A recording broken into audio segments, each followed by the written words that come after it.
വാർത്തകൾ തുടരുന്നു. കാലടി മലയാറ്റൂർ റോഡിന്റെ നിർമ്മാണ പ്രവർത്തനങ്ങൾക്ക് പുറമ്പോക്ക് ഏറ്റെടുക്കുന്ന നടപടികൾ വേഗത്തിലാക്കാൻ തീരുമാനവും. ഇത് സംബന്ധിച്ച് റോജി എം ജോൺ MLAയുടെ അധ്യക്ഷതയിൽ മലയാറ്റൂർ നീലീശ്വരം ഗ്രാമപഞ്ചായത്തിൽ ചേർന്ന ജനപ്രതിനിധികളുടെയും ബന്ധപ്പെട്ട ഉദ്യോഗസ്ഥരുടെയും യോഗത്തിലാണ് ഈ നിർദ്ദേശം ഉണ്ടായത്. ജലജീവൻ മിഷനുമായി ബന്ധപ്പെട്ട് വാട്ടർ അതോറിറ്റി പൈപ്പുകൾ സ്ഥാപിക്കുന്നതിലും പുറമ്പോക്ക് ഭൂമി ഏറ്റെടുക്കുന്നതിനായുള്ള കോടതി വ്യവഹാരങ്ങളും ശക്തമായ മഴയും നിർമ്മാണ പ്രവർത്തനങ്ങൾ പൂർത്തീകരിക്കുന്നതിന് കാലതാമസം ഉണ്ടാക്കിയിട്ടുണ്ട്.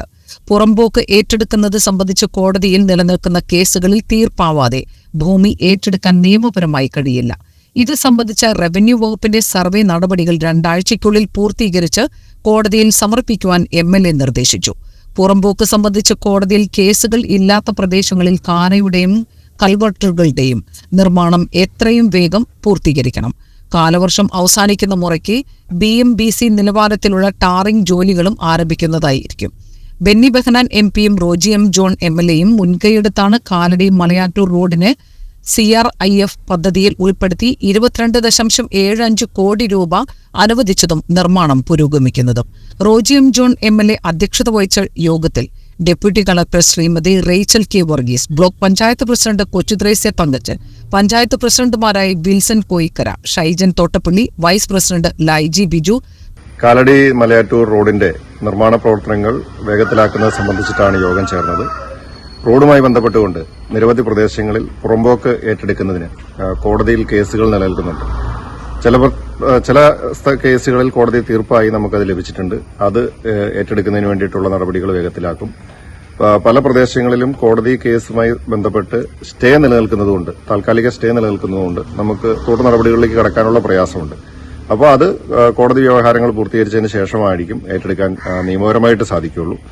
ബാക്കി റോഡിന്റെ നിർമ്മാണ പ്രവർത്തനങ്ങൾ മറ്റ് നിയമപരമായ തടസ്സങ്ങളില്ലാത്ത ഭാഗങ്ങളിൽ കാനയുടെ നിർമ്മാണവും അതുപോലെ തന്നെ മഴ മാറുന്ന മുറയ്ക്ക് BMBC നിലവാരത്തിലുള്ള ടാറിങ്ങും ഒക്കെ പൂർത്തീകരിച്ച് ഏറ്റവും ആധുനിക നിലവാരത്തിൽ തന്നെ ഈ റോഡിന്റെ നിർമ്മാണം പൂർത്തീകരിക്കുന്നതിന് വേണ്ടിയിട്ടുള്ള ശ്രമമാണ് നടത്തിക്കൊണ്ടിരിക്കുന്നത്. എത്രയും വേഗം ഇത് യാഥാർത്ഥ്യമാക്കും. സംസ്ഥാനത്തെ മഴ മുന്നറിയിപ്പിൽ വീണ്ടും മാറ്റം. തീവ്രമഴ കണക്കിലെടുത്ത് സംസ്ഥാനത്തെ 7 ജില്ലകളിൽ ഓറഞ്ച് അലർട്ട് പ്രഖ്യാപിച്ചു. എറണാകുളം, ഇടുക്കി, തൃശൂർ, കോഴിക്കോട്, വയനാട്, കണ്ണൂർ, കാസർഗോഡ് ജില്ലകളിലാണ് തീവ്ര മഴ മുന്നറിയിപ്പ്. തിരുവനന്തപുരം, കൊല്ലം ഒഴികെയുള്ള മറ്റ് ജില്ലകളിലെല്ലാം ശക്തമായ മഴയ്ക്ക് സാധ്യതയുണ്ടെന്ന് കേന്ദ്ര കാലാവസ്ഥാ വകുപ്പ് അറിയിച്ചു. ഒറ്റപ്പെട്ട ഇടങ്ങളിൽ അതിശക്തമായ മഴയ്ക്കുള്ള സാധ്യതയാണ് പ്രവചിച്ചിരിക്കുന്നത്. 24 മണിക്കൂറിൽ 115.6 മില്ലിമീറ്റർ മുതൽ 204.4 മില്ലിമീറ്റർ വരെ മഴ ലഭിക്കും എന്നാണ് കണക്കുകൂട്ടൽ. ശനിയാഴ്ച പത്തനംതിട്ട, ആലപ്പുഴ, കോട്ടയം, പാലക്കാട്, മലപ്പുറം ജില്ലകളിലും ഞായറാഴ്ച മലപ്പുറം, കോഴിക്കോട്, വയനാട്, കണ്ണൂർ, കാസർഗോഡ് ജില്ലകളിലും ശക്തമായ മഴ കണക്കിലെടുത്ത് യെല്ലോ അലർട്ട് പ്രഖ്യാപിച്ചു. തിങ്കളാഴ്ച എറണാകുളം, തൃശൂർ, മലപ്പുറം, കോഴിക്കോട്, കണ്ണൂർ, കാസർഗോഡ് ജില്ലകളിലും ചൊവ്വാഴ്ച ശക്തമായ മഴ കണക്കിലെടുത്ത് എറണാകുളം, ഇടുക്കി, കോഴിക്കോട്, കണ്ണൂർ, കാസർഗോഡ് ജില്ലകളിലുമാണ് യെല്ലോ അലർട്ട്. ഒറ്റപ്പെട്ട ശക്തമായ മഴയ്ക്കുള്ള സാധ്യതയാണ് പ്രവചിക്കപ്പെട്ടിരിക്കുന്നത്. 24 മണിക്കൂറിൽ 64.5 മില്ലിമീറ്റർ മുതൽ 115.5 മില്ലിമീറ്റർ വരെ മഴ ലഭിക്കുന്ന സാഹചര്യത്തെയാണ് ശക്തമായ മഴ എന്നതുകൊണ്ട് കേന്ദ്ര കാലാവസ്ഥാ വകുപ്പ് അർത്ഥമാക്കുന്നത്. ഇടിമിന്നലോട് കൂടിയ മഴയാണ് പ്രതീക്ഷിക്കുന്നത്. ഉരുൾപൊട്ടൽ, മണ്ണിടിച്ചിൽ, മലവെള്ളപ്പാച്ചിൽ സാധ്യതയുള്ള പ്രദേശങ്ങളിൽ താമസിക്കുന്നവർ അധികൃതരുടെ നിർദ്ദേശാനുസരണം സുരക്ഷിതമായ സ്ഥലങ്ങളിലേക്ക് മാറി താമസിക്കണമെന്ന് മുന്നറിയിപ്പിൽ പറയുന്നു. നദിക്കരകൾ, അണക്കെട്ടുകളുടെ കീഴ്പ്രദേശങ്ങൾ എന്നിവിടങ്ങളിൽ താമസിക്കുന്നവരും അപകട സാധ്യത മുൻകൂട്ടി കണ്ട് അധികൃതരുടെ നിർദ്ദേശാനുസരണം മാറി താമസിക്കേണ്ടതാണ്. ദുരന്ത സാധ്യതാ പ്രദേശങ്ങളിൽ താമസിക്കുന്നവർ നിർബന്ധമായും തങ്ങളുടെ പ്രദേശത്ത് ക്യാമ്പുകൾ തുറന്ന് എന്ന് ഉറപ്പാക്കേണ്ടതും പകൽ സമയത്ത് തന്നെ അങ്ങോട്ട് മാറി താമസിക്കേണ്ടതുമാണ്. ഇതിനായി തദ്ദേശ സ്ഥാപന റവന്യൂ അധികാരികളുമായി ബന്ധപ്പെടാവുന്നതാണ്. ചാലക്കുടി നഗരസഭ പരിധിയിൽ രൂക്ഷമായ തെരുവുനായ ശല്യത്തിന് അടിയന്തര പരിഹാരം കാണണമെന്ന് ആവശ്യപ്പെട്ട് പ്രതിപക്ഷ കൌൺസിലർമാർ നഗരസഭ ഓഫീസിൽ ധർണ നടത്തി.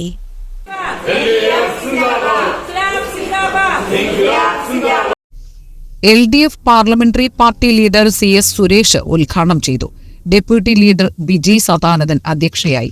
നഗരസഭാ കൌൺസിലർമാരായ KS സുനോജ്, ബിന്ദു ശശികുമാർ, നഗരസഭാ കൌൺസിലർമാരായ KS സുനോജ്, ബിന്ദു ശശികുമാർ, ഷൈജ സുനിൽ, ലില്ലി ജോസ്, TD എലിസബത്ത് എന്നിവർ പ്രസംഗിച്ചു. ജനങ്ങളുടെ ജീവന് പോലും ഭീഷണിയുണ്ടായിട്ടും ഭരണപക്ഷം അനാസ്ഥ തുടരുന്നതായി സമരക്കാർ ആരോപിച്ചു. ഭരണപക്ഷ കൌൺസിലറെ പോലും തെരുവ് നായ ആക്രമിച്ചിരുന്നു.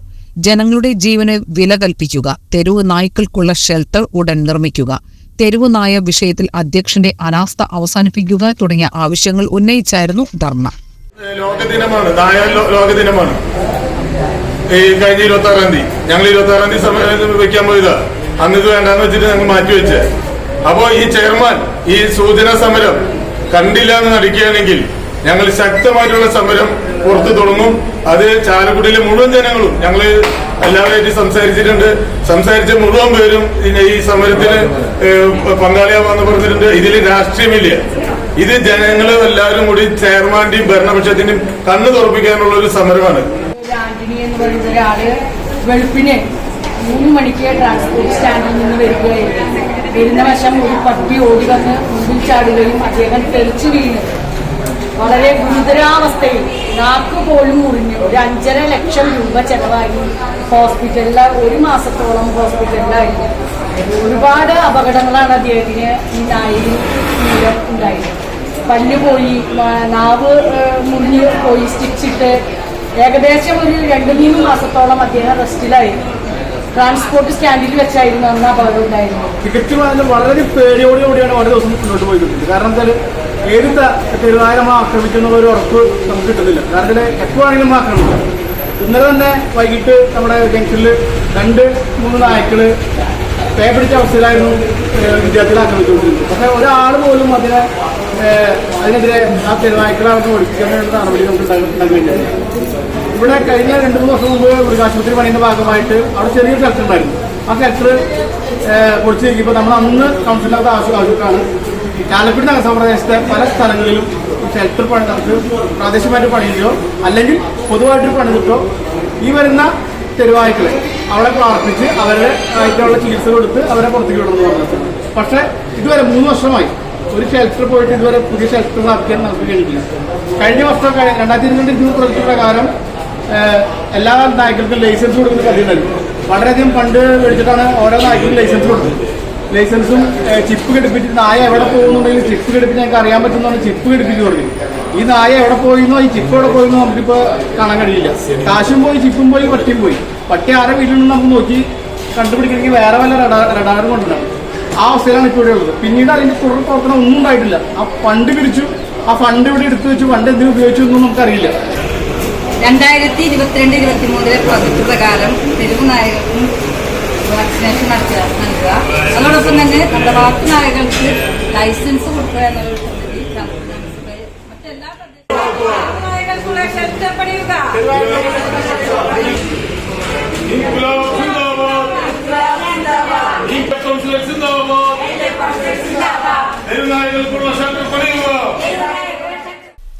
ചാലക്കുടി അതിരപ്പള്ളി റൂട്ടിൽ സർവീസ് നടത്തുന്ന KSRTC സ്വകാര്യ ബസ്സുകളുടെ സമയക്രമത്തെ ചൊല്ലിയുള്ള തർക്കം പരിഹരിക്കുന്നതിന് സനീഷ് കുമാർ ജോസഫ് MLA സാന്നിധ്യത്തിൽ നടത്തിയ ചർച്ചയിൽ തീരുമാനമായില്ല. ന്യായമായ കാര്യങ്ങൾ ന്യായമായ രീതിയിൽ മുന്നോട്ട് കൊണ്ടുപോയാൽ പറ്റും.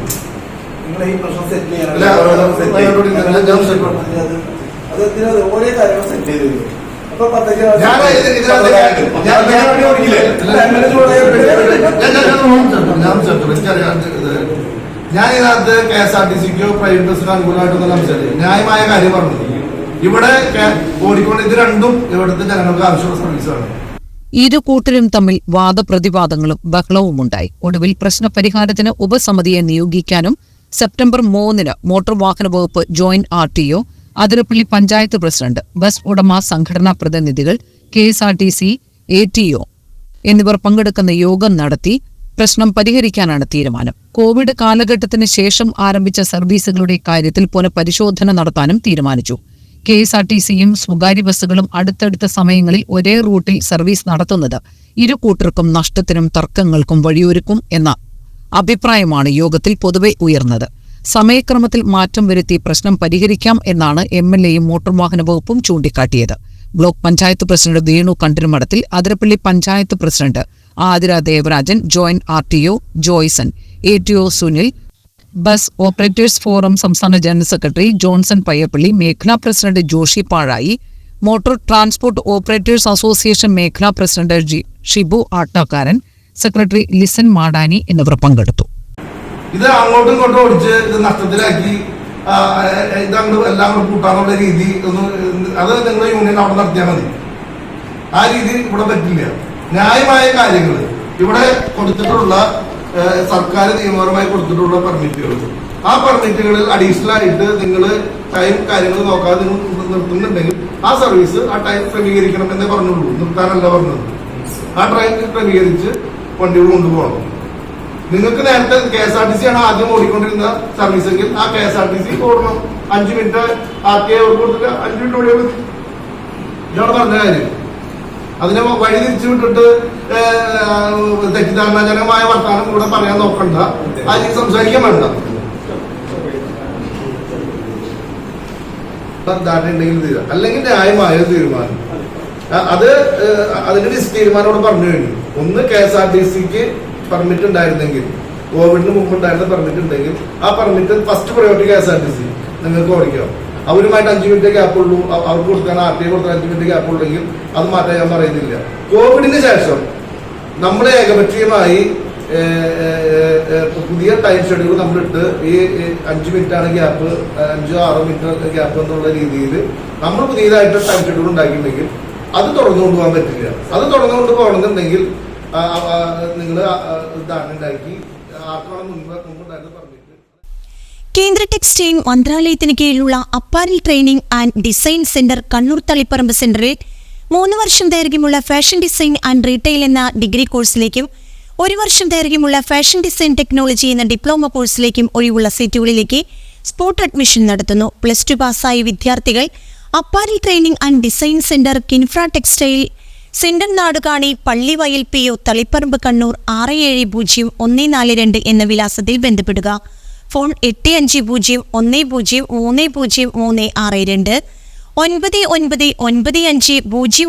9995004269. മാരാങ്കോട് തകരപ്പറമ്പിൽ ശ്രീധരൻ ഭാര്യ ഭവാനി നിര്യാതയായി. 82 വയസ്സായിരുന്നു. സംസ്കാരം നടത്തി.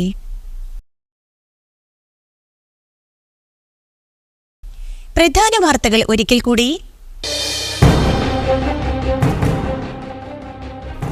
കൊന്നക്കുഴിയിൽ യുവാവ് വീടിന് തീ കൊളുത്തി ആത്മഹത്യയ്ക്ക് ശ്രമിച്ചു.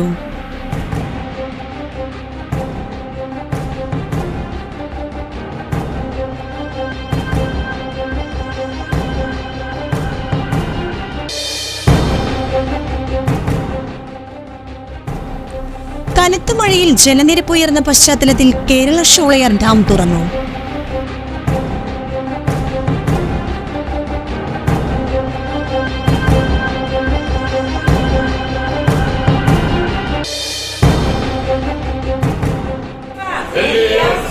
ചാലക്കുടി നഗരസഭ പരിധിയിൽ രൂക്ഷമായ തെരുവുനായ ശല്യത്തിന് അടിയന്തര പരിഹാരം കാണണമെന്ന് ആവശ്യപ്പെട്ട് പ്രതിപക്ഷ കൗൺസിലർമാർ നഗരസഭ ഓഫീസിൽ ധർണ നടത്തി.